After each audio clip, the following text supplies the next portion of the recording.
মোবাইলৰ লক পাহৰি গলেও কৰিব পাৰিব কল ইমাৰ্জেন্সি বা বিপদৰ সময়ত অন্য লোকেও আপোনাৰ মোবাইল নি ঘৰলৈ কল কৰিব পাৰিব যাৰ বাবে আপুনি প্ৰথমে মোবাইলৰ সেটিংত গৈ কৰিব লাগিব কিছুমান কাম সেটিংত গৈ সাৰ্চ কৰক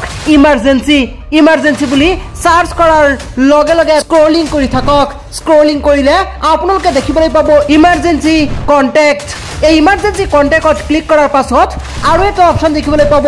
এড ইমাৰ্জেন্সি কন্টেক্ট ইয়াতে ক্লিক কৰক ইয়াতে ক্লিক কৰাৰ লগে লগে আপোনাৰ পৰিয়ালৰ যিকোনো লোকৰ নাম্বাৰ আপুনি ইয়াতে এটা কৈ এড কৰি ৰাখক এনেদৰে এটা নম্বৰত ক্লিক কৰক ক্লিক কৰাৰ পাছত আপুনি পুনৰবাৰ এড ইমাৰ্জেন্সি কন্টেক্টত যাওক আৰু আপোনাৰ ভাতৃ ভগ্নী মা দেউতা সকলোৰে নাম্বাৰ ইয়াতে সেভ কৰি ৰাখক ইয়াতে সেভ কৰাৰ পাছতে যদি মোবাইলৰ গৰাকী কেতিয়াবা বিপদত পৰি যায় বা মোবাইলৰ লক পাহৰি যায় তাৰ পাছতো এই সিলেক্টেড নাম্বাৰসমূহত যিকোনো মুহূৰ্ততে কল কৰিব পাৰিব অতি দৰকাৰী এই ভিডিঅটো শ্বেয়াৰ কৰি আপোনাৰ প্ৰফাইলত ৰাখি থৈ দিয়ক